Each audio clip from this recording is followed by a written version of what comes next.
Hey, fifth graders, I understand that you're having some trouble with decimals, and I've been called in to help you learn decimals. So, we're going to explore the wonderful world of decimals together, and hopefully, I'll learn something, and hopefully, you'll learn something too, and we'll all get better at decimals because math is important.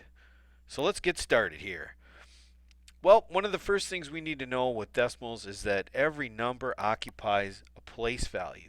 So it's important to be able to identify the place value of any given digit. And in fifth grade, we have to know everything from the hundred millions place all the way down to the tenths, hundredths, thousandths, millionths on the right hand side of that decimal. Another thing that we have to be able to do as fifth graders is round numbers to the nearest tenth, hundredths, and thousandths place.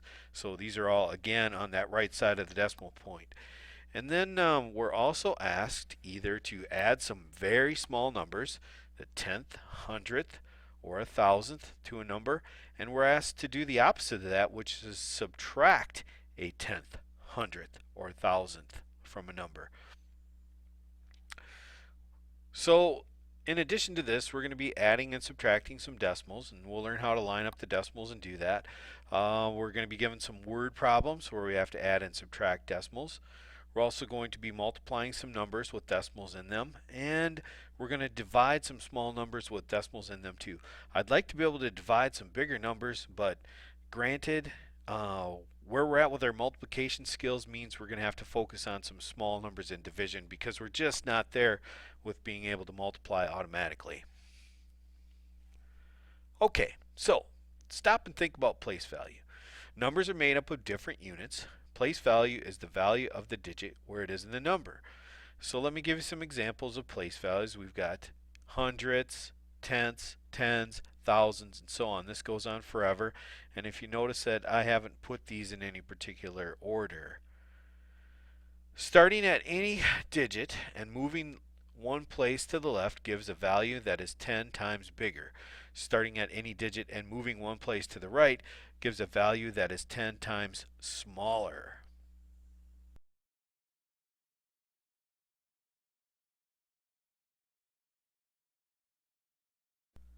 All right, let me show you what I mean here by that 10 times bigger and 10 times smaller rule. This here is the tens place right there. See, I underlined that 7. If I jump from the ones place right here to the tens place, that's what I mean by getting 10 times bigger. Now let's go look on the right hand side of the decimal, and this place that I've just underlined is the hundredths place, so the 9 is in the hundredths place. If we go from the hundredths place to the tenths place, we're also getting 10 times bigger. If I go from the hundredths place to the thousandths place, that means that digit is 10 times smaller. So I just wanted to point that out. Moving to the left gives you a value that's 10 times bigger. Moving to the right puts you in a place value that is 10 times smaller. Oh, and I hear my little buddy in the back row going, moving left is 10 times bigger. Moving left is 10 times bigger. Moving right is 10 times smaller.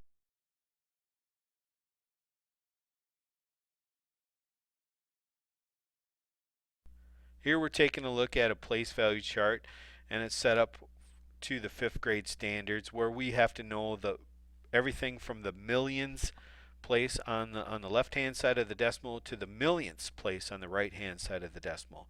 So just counting down for you quickly, moving from the left to the right, we have the 100 millions place, the 10 millions place, the millions place.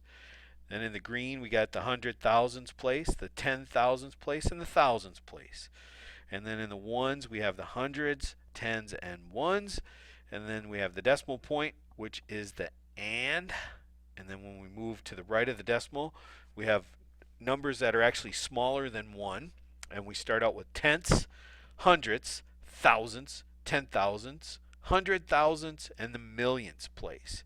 And you have to be able to identify an underlined digit in these places. So that's an important skill for fifth graders to know. One of the methods that I like to use is just to think about my good friend Rick. And if you use my good friend Rick, he will tell you how to round your decimals correctly. So Rick is your very good friend when it comes to rounding decimals. And what the R stands for in RIC is to read the problem to find out the place value to round to. So that's the first step, is just a plain and simple understanding. Next is the I, which is identify the place value in the number. So now we first read it and we were given a place value that we had to round to. So now we actually go to the number in the I step and we identify the place value in the number. Next is C, which is to consult the controlling place value to the right. And let me say that again. We consult the controlling place value to the right. And then that controlling place value tells us to either increase, and notice I'm spelling it wrong, or decrease the number following your rounding rules. Okay, so that's RIC. If you remember RIC, it's going to help you a lot with rounding your decimals. All right, so here are my rounding rules. If the controlling place value is 5 or bigger, you round up by adding 1. If the controlling place value is 4 or smaller, you round down or off. And you round down by getting rid of all the numbers, starting with the controlling place value. I'm going to show you some examples of that here in a moment. Okay, I'm going to try to use my good friend Rick, and if I had my problem written on the screen, it would say I'm going to round to the hundredths place. So let's get started. We're going to try this, and the first thing I have to do is kind of scribble on my board here because I got to locate my spot. Alright, so the number in the tens place is this 7 right there. So let me underline that. The controlling place value then, the C step, is this 8. So let me try to point at the 8. 8 is bigger than 5, so what I'm going to do is round up by adding 1 right here to the 7. And when I do that, I get 3.8 for my answer. So there I've used RIC to round up.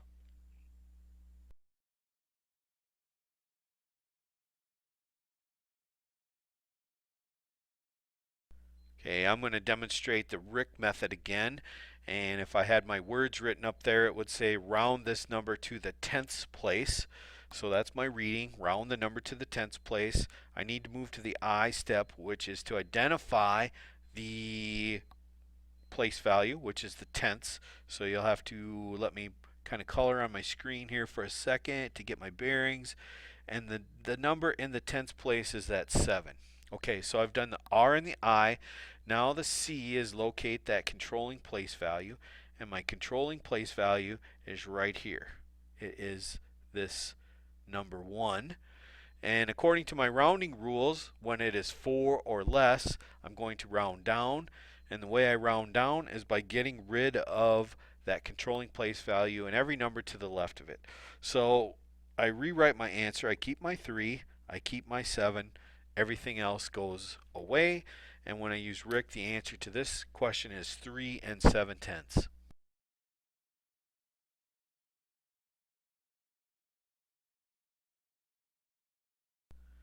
So after demonstrating what RIC is like to round decimals, we can move to adding and subtracting decimals. Adding and subtracting decimals, honestly, stop and think. It's a very easy process. You're going to put the math problem in vertical format. That's a column. That's what we mean by vertical format. And the important thing here when you're adding and subtracting decimals is to always line up that decimal point, and then you do your computation. That's all there is to it. Remember, start with that decimal point. The decimal point in your numbers must line up. If you have trouble writing, if you're not a neat writer, this is why kids make a lot of mistakes with decimals. This has to be done very, very neatly. Okay, so here I have 3 8/10 plus 42 894 10,000ths. Some students may not know what to do with this because the place values are different. Let me show you what I mean by that. We have just one number here on this side, and over here we have 4 digits. So kids will sometimes have a hard time lining up these decimals. What the process that we use when we line up the decimals is called padding. So notice here I've added 3 digits, these 3 zeros, to 3.8 plus the 42.0894, so everything would line up.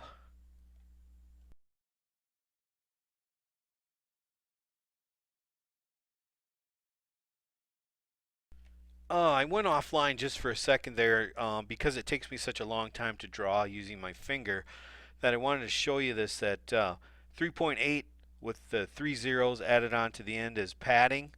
And now I have that over my 42.0894, and you see that my decimal points lined up and that I have numbers above everything in my 42 and 894 ten thousandths. And so this would make it very easy to add the numbers. Padding just helps you keep your numbers straight and keeps you from making simple mistakes by misaligning the decimals. All right, so let's go on to what let me escape there. And now I can go on to the next one because I've got rid of my drawing tool. This just shows you another example. What is 7 and 368 thousandths minus 1 and 15 hundredths? Well, the first step is to line up the decimals. So you see they've highlighted that in the yellow. The bigger number is on top. You always put the bigger number on top in a subtraction problem. And then they padded it by adding a 0 below that 8. So do you see that right there where they've put this to that slide there? They've added that 0 in there. And then they did their subtraction and they got 6 and 218 thousandths. So padding is a very useful technique that you should learn how to use, and it keeps you from making simple mistakes of not aligning your decimals correctly. So padding, padding, padding. Remember padding. So we got one friend named Padding and another friend named Rick. Let's move on to our next screen here. Multiplying decimals. One of the first things you want to do when you multiply decimals is just to round your decimal off to a whole number. And that's because this gives you an estimate. It lets you know what your answer should be close to. So if you come up with something that's very different from your estimate, you know you've made a mistake. Another tip there is that most students prefer to write the number with the most digits on top and then multiply, even though this might be the smaller number. Alignment here is not important. When you add and subtract, you have to align the decimals. When you multiply, you don't have to line them up, you just multiply. And then you got to count the digits and place the decimal in the product when you are done. I want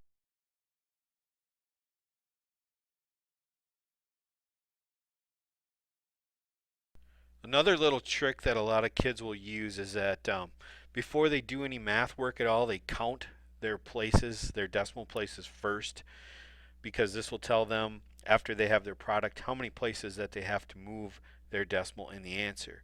So that's another little trick you can do just to help keep things straight and not get confused by decimals. Is just count your decimals first, do your multiplication, and then use that number you got when you counted the decimals and place the decimal in your answer. So it's really fast and a really easy technique to use, and I strongly recommend that you do use this one as well.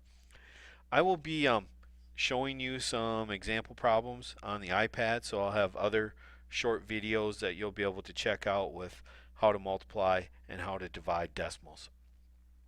Alright, here's a plan B for multiplying decimals, and what they do in this one is they count the moves that they make to clear their decimals in both of the numbers. So they're taking 300ths times 1 and 1/10, and the first move, that 300ths becomes 3/10 times 1 and 1/10. The second move gives them 3 times 1 and 1/10, and then the third move, they move 3 times, turns that 1 and 1/10 into 11. So you can see we end up right over here with 3 times 11. 3 times 11 is 33 when we do the multiplication. Now remember that we did 3 moves. So the first move here, so they're counting backwards, we had 3 moves to get to 33. The second move gets us to 3.3, and we're moving the decimal a place to the right each time. The first move gets me to 33 hundredths, and then I got to move one more time because I have to move 3 times, and I get 0 and 33 thousandths for my correct answer. So this way, and using this method, they counted their moves to get 2 whole numbers. They did the multiplication, and then they backed up and reversed that process and moved the decimal 3 places in the opposite way. So that's another little technique that you can use when you multiply. A lot of different ways you can solve math problems, and no one way is better than another. What you have to do is find a way that works for you and stick with that way. Dividing decimals, then, we're going to kind of finish up here. If the decimal is in the dividend, that's the number inside the box, hey, you just leave it there and you just divide. If the decimal is in the divisor, then it makes sense to move that decimal so that you have a whole number, so that the number you're dividing by is a whole number. And then you also have to change that number in the box. So you're going to move the decimal in the dividend as well, and then you're going to do your division, and you will have the correct answer. Just to conclude here then is some math words, and we have factors, that's the numbers being multiplied. The product is an answer to a multiplication problem. A quotient is an answer to a division problem. The divisor is the number you are dividing by, and the dividend is the number being divided. I know I went through this kind of fast, and the neat thing about a video is that you can watch it again and again, and I urge you to do that. This will be posted on Schoology and YouTube, so there's two different ways you can get to it. And then again, also take a look at those sample problems that I will be posting that show you how to multiply and divide with decimals. So thank you very much. I hope this helps a lot. And in conclusion, remember when you're adding and subtracting decimals, you have to line up that decimal. Yeah, and you have to work neatly. There's no if, ands, or buts. If you're a sloppy writer, that's going to come back to haunt you when you're working with decimals.